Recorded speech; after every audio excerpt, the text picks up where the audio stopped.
السلام علیکم. Welcome to lecture 7. ہمارا لیکچر 6 جو تھا وہ تو تھا ویب ڈیولپمنٹ کے بارے میں. آج کا لیکچر 7 جو ہے it is a follow up to lecture 5.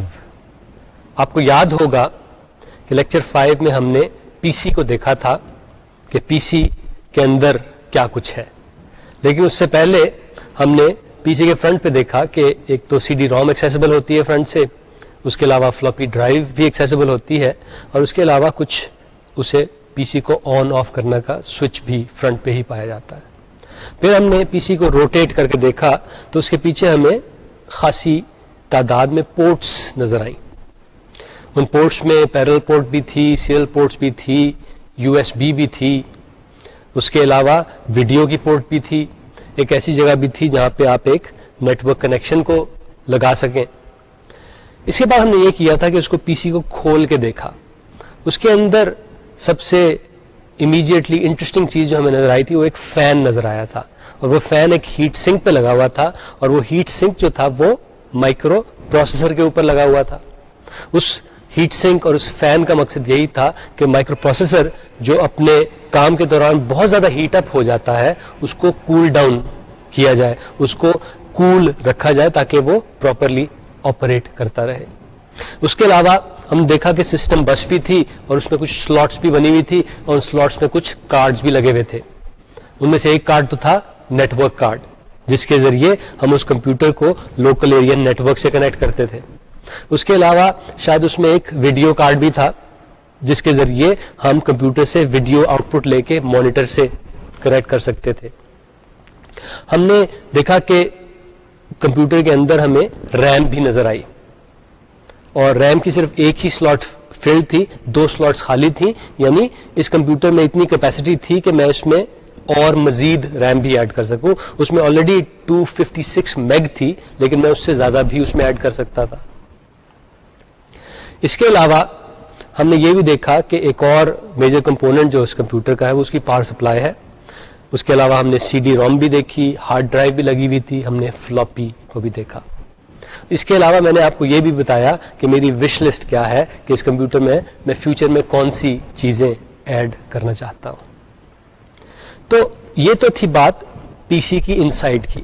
اور اس میں ایک کی چیز جو میں نے مینشن کی تھی کہ سب سے امپورٹنٹ کمپوننٹ جو ان سارے کے ساری چیزوں میں ہے وہ کسی بھی کمپیوٹر کا مائکرو پروسیسر ہوتا ہے. تو جناب آج کا لیکچر جو ہے، آج کا لیکچر صرف اور صرف اسی مائکرو پروسیسر کے بارے میں ہے کہ کمپیوٹر کا سب سے کمپلیکس پارٹ، سب سے امپورٹنٹ پارٹ، سب سے کریٹیکل پارٹ، کمپیوٹر کا برین یعنی کہ مائکرو پروسیسر کس طرح کام کرتا ہے.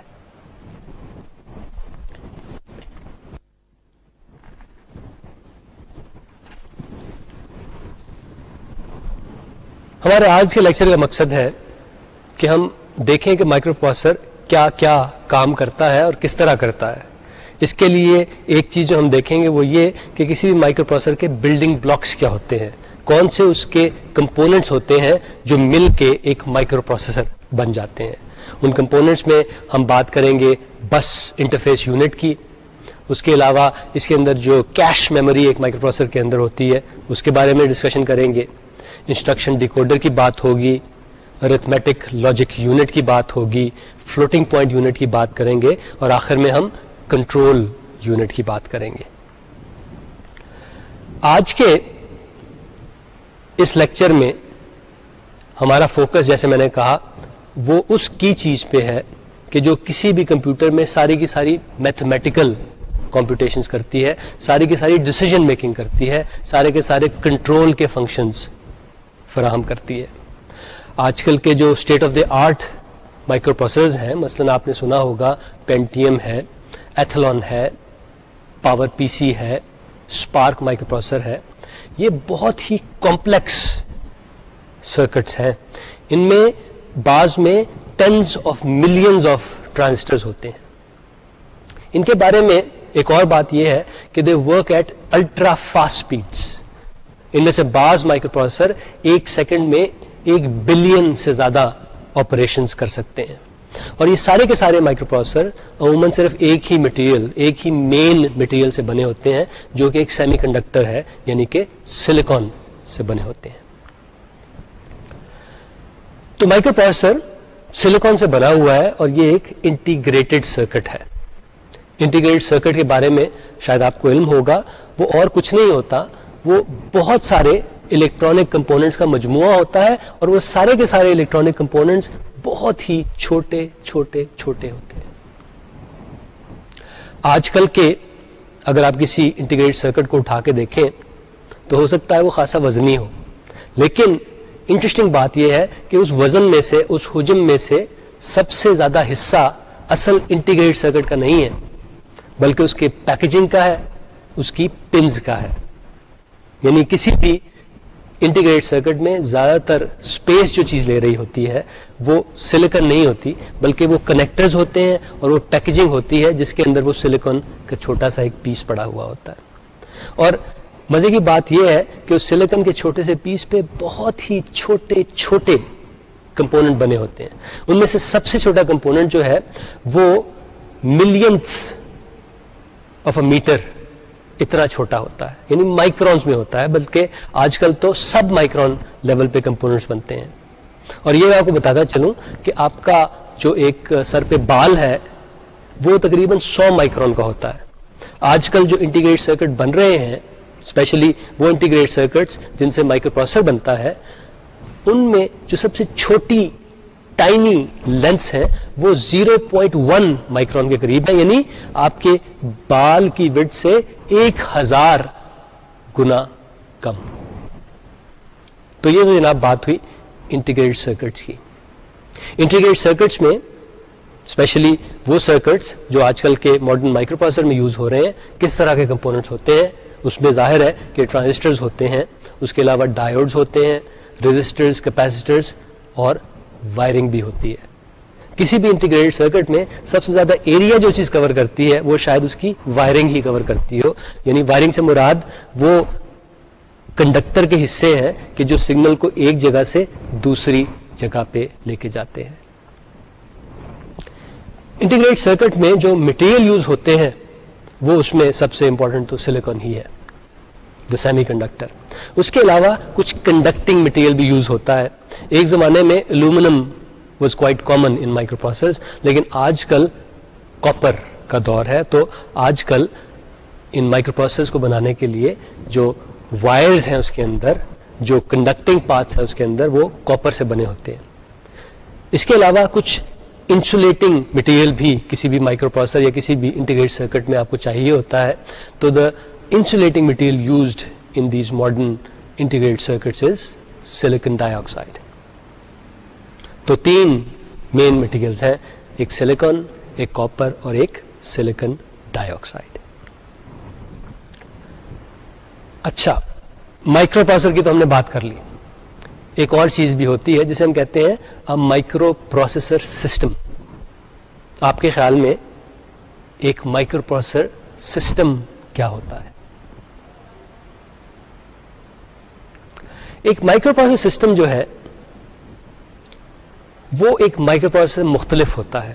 اسی طرح جس طرح ہماری پوری باڈی ایک برین سے مختلف ہے. یعنی اگر صرف برین ہو, ہاتھ پیر نہ ہو, تو وہ برین کس کام کا؟ اسی طرح اگر صرف مائکرو پروسیسر ہو, اس کے ساتھ کوئی ان پٹ آؤٹ پٹ ڈیوائسز نہ ہو, کوئی میموری نہ ہو, تو وہ مائکرو پروسیسر کس کام کا؟ یعنی وہ سوچ تو سکتا ہے لیکن کچھ کر نہیں سکتا. سو ایک مائکرو پروسیسر سسٹم کیا ہوتا ہے؟ مائکرو پروسیسر سسٹم وہ سسٹم ہوتا ہے جس کا ایک میجر کمپوننٹ تو مائکرو پروسیسر ہوتا ہے, لیکن اس کے علاوہ اس میں کچھ ان پٹ کا, کچھ آؤٹ پٹ کا, کچھ میموری کا, کچھ اسٹوریج کا بھی انتظام ہو. یہ جو پرسنل کمپیوٹرز ہمارے چاروں طرف ہیں جن کو ہم مائکرو کمپیوٹر بھی کہتے ہیں, this is one very good and very popular example of a microprocessor system. اس کے علاوہ ایک اور ایگزامپل جو میں دینا آپ کو چاہوں گا about microprocessor systems is a microcontroller. تو مائکرو کنٹرولر جو ہے it is a type of a microprocessor system. یعنی مائکرو کنٹرولر جو ہے وہ ایک مائکرو پروسیسر سسٹم ہوتا ہے. اور اس میں خاص بات یہ ہے کہ مائکرو کنٹرولر عموماً ایک پورے کا پورا کمپیوٹر ایک چپ پہ ہوتا ہے. جیسے میں نے ابھی آپ کو بتایا تھا کہ مائکرو پروسیسر جو ہے وہ on its own doesn't do much. تو آپ کرتے یہ ہیں کہ ایک چپ پہ آپ ایک مائکرو پروسیسر بناتے ہیں, اس کے ساتھ کچھ ان پٹ آؤٹ پٹ کیپبلٹی اور کچھ میموری کیپبلٹی اور بعض اوقات کچھ اسٹوریج کیپبلٹی بنا دیتے ہیں. یہ ساری چیزیں ایک ہی چپ پہ آ جائے تو اسے ہم کہتے ہیں کہ یہ ایک مائکرو کنٹرولر بن گیا, یعنی کمپلیٹ کمپیوٹر آن اے چپ. تو یہ complete computer on a chip جو ہے it's a microprocessor system. Microprocessor is the important part, لیکن اس کے علاوہ اس میں کچھ اور بھی پارٹس ہیں. اب سوال یہ پیدا ہوتا ہے کہ اگر ہم ایسا کر سکتے ہیں, یعنی ایک چپ پہ ہم پورے کا پورا کمپیوٹر بنا دیتے ہیں, تو ہم ایسا کیوں نہیں کرتے کہ ہمیشہ صرف مائکرو کنٹرولرز ہی بنائیں, مائکرو پروسیسر نہ بنائیں. یعنی مائکرو پروسیسر جو ہے وہ آن اٹس اون تو اتنا افیکٹو نہیں ہے, اس کو اور کمپوننٹس کی ضرورت ہے. تو ہم ایسا کیوں نہ کریں کہ ایک ہی چپ پہ مائکرو پروسیسر بھی بنا دیں, اس کے ساتھ ان پٹ بھی لگا دیں, کچھ آؤٹ پٹ بھی کا بھی انتظام کر دیں, کچھ میموری کا بھی انتظام کر دیں, اور ہمیشہ بس ہم ایسی ہی چپس بنائیں کہ جس پہ پورے کا پورا کمپیوٹر موجود ہو. ہم ایسا کیوں نہیں کرتے؟ کیا وجہ ہے اس کی؟ کیا وجہ ہے کہ یہ جو آج آپ پینٹیم مائکرو پروسیسر یا پھر پاور پی سی مائکرو پروسیسر یا پھر ایتھلون پاور پروسیسر ایکسکیوز می یا پھر ایتھلون پروسیسر بیسڈ سسٹمز خریدتے ہیں, ان میں مائکرو پروسیسر کی چپ لگی ہوتی ہے, ان میں مائکرو کنٹرولر کی چپ نہیں لگی ہوتی. کیا وجہ ہے اس کی؟ اس کے بارے میں آپ ذرا کچھ سوچئے, کچھ ویب پہ جا کے ریسرچ کیجئے, اور اگر آپ کے ذہن میں کوئی انٹرسٹنگ جواب آئے تو وہ CS101 کے میسج بورڈ پہ ضرور پوسٹ کیجئے. اچھا جناب, آپ کو یاد ہوگا کہ پہلے لیکچر میں ہم نے امبیڈڈ کمپیوٹرز کی بات کی تھی. میں آپ کو یہاں یہ بتانا چاہتا ہوں کہ دنیا میں جتنے بھی مائکرو پروسیسرز آج کل بنتے ہیں ان میں سے 90% گو ٹوورڈز امبیڈڈ ایپلیکیشنز, یعنی ایسی ایپلیکیشنز یہاں پہ آپ کو ڈائریکٹلی پتہ نہیں لگتا کہ یہاں پہ کمپیوٹر لگا ہوا ہے. سن 2000 میں 365 ملین مائکرو پروسیسر سیل ہوئے تھے, لیکن مائکرو کنٹرولر پتا کتنے سیل ہوئے تھے؟ ان بلینز, ان 6.4 بلین. یعنی for every single micro processor about 94 micro controllers were sold. تو اگر اس وقت آپ دنیا میں نمبر آف کمپیوٹرز کو دیکھیں تو آپ دیکھیں گے ان میں سے زیادہ تر جو ہیں وہ مائکرو کنٹرولرز یوز کر رہے ہیں, مائکرو پروسیسرز یوز نہیں کر رہے. لیکن مزے کی بات یہ ہے کہ وہ جو زیادہ تعداد میں ہیں وہ ہمیں نظر نہیں آتے, کیونکہ وہ ہڈن ہے. وہ ہمارے مائکرو ویو میں لگے ہوئے ہیں, وہ ہمارے ٹوسٹر میں لگے ہوئے ہیں, وہ ہماری واشنگ مشین میں لگے ہوئے ہیں, وہ ہمارے VCR میں لگے ہوئے ہیں, وہ ہمارے ننٹینڈو گیم کمپیوٹر میں شاید لگے ہوں. تو جناب یہ بات ہو گئی مائکرو پروسیسرز کی اور مائکرو کنٹرولرز کی. اب ہم ایک اور بات کرتے ہیں, and that has to do with the internals of a microprocessor. آپ کو شاید علم ہو کہ مائکرو پروسیسرز میموری کی نسبت بہت تیز ہوتے ہیں. آج کل کے جو ماڈرن مائکرو پروسیسرز ہیں وہ تقریباً 1 نینو سیکنڈ میں ایک آپریشن کر مارتے ہیں. لیکن جو آپ کے کمپیوٹر میں میموری لگی ہوتی ہے, جس طرح میں نے آپ کو دکھائی تھی کچھ عرصہ پہلے, وہ تقریباً 100 نینو سیکنڈز میں رسپونڈ کرتی ہے. یعنی ایک مائکرو پروسیسر کا رسپانس ٹائم ہے 1 نینو سیکنڈ, اور ایک یہ جو میموری ہے, مین میموری یا ریم جسے کہتے ہیں, اس کا رسپانس ٹائم ہے 100 نینو سیکنڈز. اس کا مطلب یہ ہے کہ اگر مائکرو پروسیسر اس مین میموری سے کہتا ہے کہ مجھے فلانا ڈیٹا دے دو, وہ تو 1 سیکنڈ میں کہہ دے گا, لیکن اس کو جواب کتنی دیر میں آئے گا؟ 100 نینو سیکنڈز اور مور میں. اس دوران میں بیچارہ مائکرو پروسیسر کیا کرے گا؟ وہ بیٹھا ہوگا, ویٹ کر رہا ہوگا, بور ہو رہا ہوگا. سو اس کا مطلب یہ ہے کہ آج کل کی جو سلو میموری ہے اس کی وجہ سے مائکرو پروسیسر کی افیکٹیوٹی کم ہو چکی ہے. یعنی اس کی وجہ سے مائکرو پروسیسر جو بہت ہائی سپیڈ پہ چل سکتا ہے وہ لو سپیڈ پہ پرفارم کرتا ہے, کیونکہ ڈیٹا کی ضرورت تو پڑتی رہتی ہے. تو جو ہی وہ ڈیٹا کا آرڈر دیتا ہے اس کے بعد اسے 100 نینو سیکنڈ ویٹ کرنا پڑتا ہے, پھر ڈیٹا آتا ہے, پھر کام آگے چلتا ہے.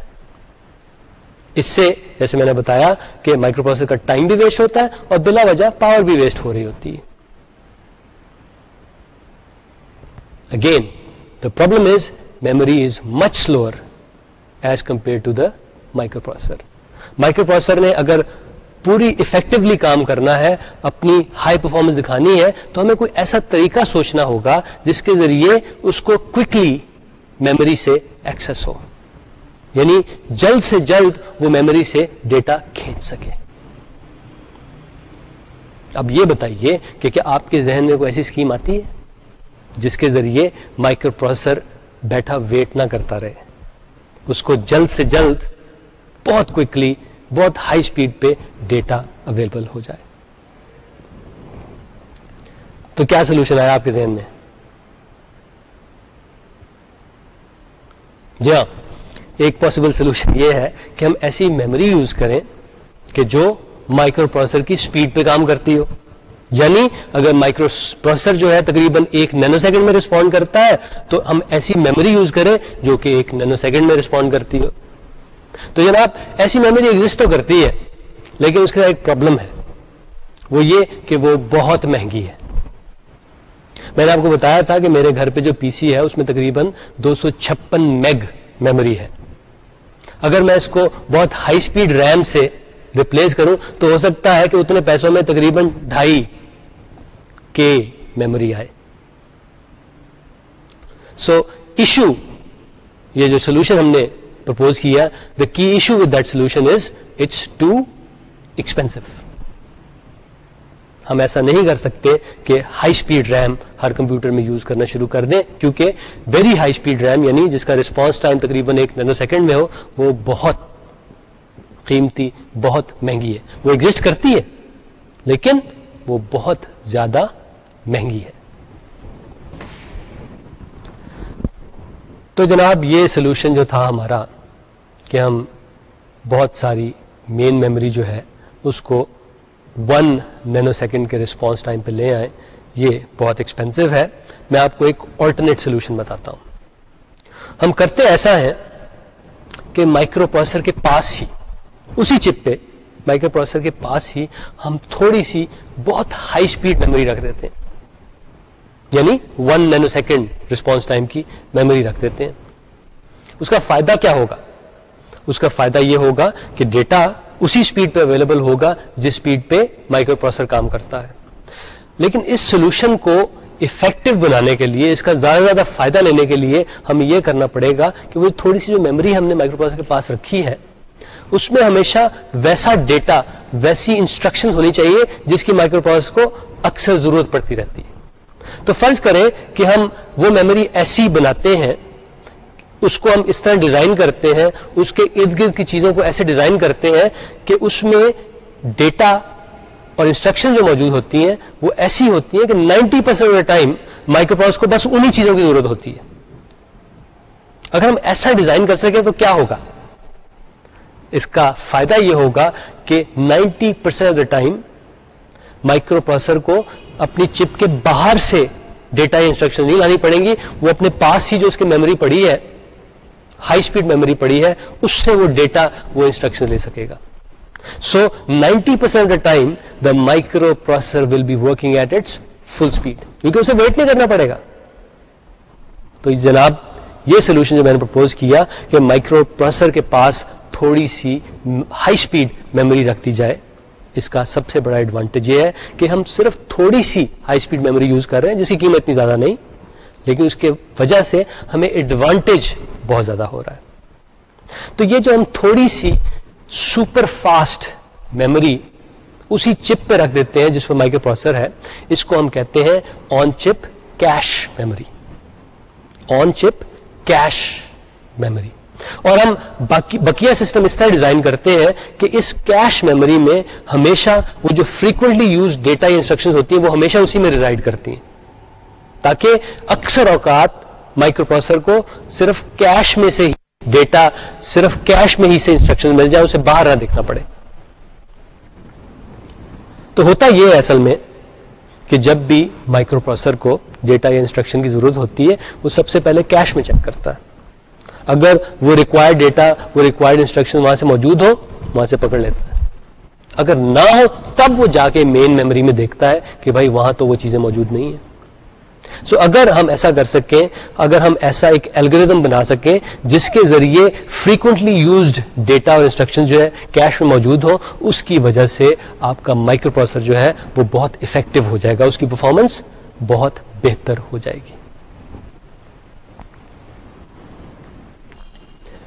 ایک کی چیز جو کیش میموری کے بارے میں آپ کو بتانا چاہوں گا کہ عموماً اس کا سائز اتنا بڑا نہیں ہوتا, ایک چیز, اور دوسرا یہی کہ it usually sits right next to the microprocessor. چھوٹا سائز اور کلوز پروکسیمیٹی. اسی طرح ہے کہ اگر آپ کے ڈیسک میں ایک ڈرار ہو چھوٹا سا اور آپ کے قریب ہی ہو, اس میں سے چیزیں تلاش کرنا آسان ہوگا بنسبت ایک اور ڈرار کے جو ذرا بڑے سائز کا ہے اور آپ کے ڈیسک سے بہت دور ہے. تو کیش کا چھوٹا سائز اور کیش کی proximity to the microprocessor, اس کی وجہ سے کیش کی افیکٹیوٹی بہت زیادہ ہوتی ہے. ایک چیز اور بھی مائکرو پروسیسر کرتے ہیں, وہ یہ کہ وہ پریڈکٹ کرتے ہیں کہ نیئر فیوچر میں انہیں کس ڈیٹا کی کس انسٹرکشن کی ضرورت ہوگی, اور وہ کوشش کرتے ہیں کہ اس ڈیٹا کو اور ان انسٹرکشنز کو پہلے سے ہی کیش میں لا کے رکھ لیں. یعنی ابھی مائکرو پروسیسر کو ضرورت پڑی نہیں, پہلے سے انہوں نے پریڈکٹ کیا اور ان چیزوں کو پہلے سے لا کے کیش میں رکھ لیا تاکہ جو ہی ان کی ضرورت ہو اسی وقت وہ وہاں پہ اویلیبل ہو in the very high speed cache memory. اس کا مطلب یہ ہوا کہ کیش میموری کی پرفارمنس جو ہے نا, it is very much dependent upon وہ جو پریڈکشن کا الگوریتھم ہے. اگر آپ پریڈکشن اچھی کریں گے, یعنی اگر آپ اس بات کی اچھی پریڈکشن کریں گے کہ فیوچر میں کس ڈیٹا کی کس انسٹرکشن کی ضرورت ہے, تو آپ کے کیش میموری کی پرفارمنس بہتر ہوگی, اس سے آپ کے مائکرو پروسیسر کی پرفارمنس بھی بہتر ہوگی. تو کسی بھی مائکرو پروسیسر کی پرفارمنس کو بہتر بنانے کے کئی طریقے ہیں, ان میں سے ایک یہ بھی ہے, that is you optimize the caching اور دا پری فیچنگ الگوریتھم. تو جناب ابھی ہم نے بات کی کیش کی, کیش میموری کی, جو کہ کسی بھی مائکرو پروسیسر کے ساتھ ہی اسی چپ پہ اویلیبل ہوتی ہے, یعنی آن چپ کیش میموری کی ابھی ہم نے بات کی. So this is one of the building blocks جو کہ ایک مائکرو پروسیسر پہ بنا ہوا ہوتا ہے. اس کے علاوہ اور بلڈنگ بلاکس کون سے ہیں؟ اس وقت آپ کی اسکرین پہ آپ کو وہ بلڈنگ بلاکس نظر آ رہے ہوں گے. شروع ہوتی ہے ریم سے یا پھر آئی او سے, یعنی ان پٹ آؤٹ پٹ ڈیوائسز تھے. یہ ریم جو ہے یہ کنیکٹڈ ہوتی ہے مائکرو پروسیسر سے تھرو دا میموری بس, اور آئی او ڈیوائسز کنیکٹڈ ہوتی ہے micro processor through the system bus. تو چاہے سسٹم بس سے یا چاہے میموری بس سے ڈیٹا آتا یا جاتا ہے, اور جب وہ مائکرو پروسیسر میں انٹر ہوتا ہے, جس بلاک میں سب سے پہلے وہ جاتا ہے اسے ہم کہتے ہیں دا بس انٹرفیس یونٹ. وہاں سے بس انٹرفیس یونٹ میں سے وہ یا تو جاتا ہے ڈیٹا کیش میں یا پھر جاتا ہے انسٹرکشن کیش میں. اگر انسٹرکشن کیش میں جاتا ہے وہاں سے وہ جاتا ہے انسٹرکشن ڈیکوڈر میں. اس کے بعد انسٹرکشن ڈیکوڈر ڈیسائیڈ کرتا ہے کہ جناب اس کو میں نے کہاں بھیجنا ہے, اس کو میں نے ارتھمیٹک لاجک یونٹ میں بھیجنا ہے یا پھر فلوٹنگ پوائنٹ یونٹ میں بھیجنا ہے. تو انسٹرکشن جو ہے وہ اس پاتھ سے ارتھمیٹک لاجک یونٹ میں یا پھر فلوٹنگ پوائنٹ یونٹ میں جاتی ہیں. تو یہاں سے تو انسٹرکشنز پہنچی. ڈیٹا کہاں سے آتا ہے؟ ڈیٹا آتا ہے ڈیٹا کیش سے. ڈیٹا کیش سے ڈیٹا آتا ہے وہ ارتھمیٹک لاجک یونٹ میں جاتا ہے یا پھر فلوٹنگ پوائنٹ یونٹ میں جاتا ہے. اس کے علاوہ یہ بھی ہے کہ دونوں ارتھمیٹک لاجک یونٹ اور فلوٹنگ پوائنٹ یونٹ کے ساتھ کچھ رجسٹرز ہیں. رجسٹرز بھی ایک طرح کی سپر فاسٹ میموری ہوتی ہے. یہاں سے ڈیٹا جو ہے یعنی جو پروسیس ڈیٹا ہے وہ نکلتا ہے, وہ جاتا ہے ڈیٹا کیش میں. اسی طرح فلوٹنگ پوائنٹ یونٹ جو ہے اس کے رجسٹر سے بھی ڈیٹا نکلتا ہے اور وہ جو آتا ہے ڈیٹا کیش میں, اور وہاں سے پھر ہو سکتا ہے کہ وہ دوبارہ بس انٹرفیس یونٹ میں جائے اور وہاں سے وہ ریم یا آئی او کے اندر جا سکتا ہے. اب ہم ایسا کرتے ہیں کہ ان چیزوں کو ڈیٹیل میں دیکھتے ہیں. یہاں میں ایک چیز آپ کو دکھاتا چلوں کہ یہ کنٹرول یونٹ جو آپ کو نظر آ رہا ہے یہ کسی چیز سے کنیکٹڈ نہیں ہے, یہ غلط ہے. ایسا نہیں ہے. کنٹرول یونٹ آپ کو جتنے بھی موڈیولز نظر آ رہے ہیں مائکرو پروسیسر کے اندر ان سب سے کنیکٹڈ ہے. This is the most important part of the microprocessor. لیکن کلیئرٹی کے لیے اس کو میں نے آپ کو کسی کنیکشنز کے تھرو نہیں دکھایا, کیونکہ اس کے کنیکشن اتنے زیادہ ہیں کہ اگر ان سب کو ڈرا کریں تو پھر پکچر کو انڈرسٹینڈ کرنا ذرا مشکل ہو جاتا ہے. کہ یہی جو آپ نے بلڈنگ بلاکس دیکھے تھے, یہی جو ایک آپ نے ماڈیولر سی ڈائیگرام دیکھی تھی مائکرو پروسیسر کی, اس کی ڈیٹیلز ہم ڈسکس کرتے ہیں. یعنی اس کے اندر جو بلڈنگ بلاکس ہیں ان میں سے ہر ایک کے بارے میں ہم تھوڑی سی ڈسکشن کرتے ہیں. سب سے پہلے ہے دا بس انٹرفیس یونٹ. بس interface unit is the hub of communication of the micro processor with the out side world. یعنی میموری بس سے جو ڈیٹا یا انسٹرکشن آ جا رہی ہوتی ہیں وہ اس میں آتی ہیں. ان پٹ آؤٹ پٹ ڈیوائسز سے جو چیزیں سسٹم بس کے ذریعے آ رہی ہوتی ہیں وہ بھی اسی کے تھرو آتی ہیں. اب یہ جو بس انٹرفیس یونٹ جو ہے اس کے پاس جب ڈیٹا یا انسٹرکشنز آتی ہیں سب سے پہلے یہ دیکھتا ہے کہ بھئی یہ ڈیٹا ہے یا انسٹرکشن ہے. اگر وہ ڈیٹا ہو تو اس کو بھیج دیتا ہے ڈیٹا کیش میں. اگر وہ انسٹرکشنز ہو تو وہ اسے بھیج دیتا ہے انسٹرکشن کیش میں. اسی طرح جب رجسٹرز میں سے کچھ پروسیس ڈیٹا نکلتا ہے وہ جاتا ہے ڈیٹا کیش میں, اور وہاں سے وہ جاتا ہے بس انٹرفیس یونٹ میں, اور وہاں سے وہ جاتا ہے مائکرو پروسیسر کے باہر, آئدر تھرو دا میموری بس اور تھرو دا سسٹم بس. تو یہ یونٹ جو ہے یہ دونوں کام کرتا ہے. یعنی یہ چیزیں ریسیو بھی کرتا ہے اور چیزیں بھیجتا بھی ہے. نیکسٹ چیز جس کے بارے میں ہم بات کرنا چاہتے ہیں وہ ہے دا انسٹرکشن ڈی کوڈر. بس انٹرفیس یونٹ سے انسٹرکشنز آتی ہیں انسٹرکشن کیش میں اور وہاں سے جاتی ہیں انسٹرکشن ڈی کوڈر میں. انسٹرکشن ڈی کوڈر جو ہے وہ انسٹرکشنز کو دیکھتا ہے اور یہ دیکھتا ہے کہ ان انسٹرکشنز کو میں نے ALU یعنی ارتھمیٹک لاجک یونٹ میں بھیجنا ہے یا پھر فلوٹنگ پوائنٹ یونٹ میں بھیجنا ہے. یعنی وہ ڈیسائیڈ کرتا ہے کہ یہ انسٹرکشن جو ہے کس میں جانی چاہیے. نہ صرف یہ بلکہ وہ اس انسٹرکشن کو تھوڑا سا سمپلیفائی بھی کرتا ہے تاکہ ALU یا ارتھمیٹک لاجک یونٹ اور FPU یعنی فلوٹنگ پوائنٹ یونٹ اس کو آسانی سے انڈرسٹینڈ کر سکیں. یہ اسی طرح ہے کہ مرزا صاحب کا ایک شعر آپ کو سنایا جائے پھر آپ اس کی تشریح کریں اور ایک بچے کو سمجھائیں کہ بھئی شعر کا مطلب کیا ہے.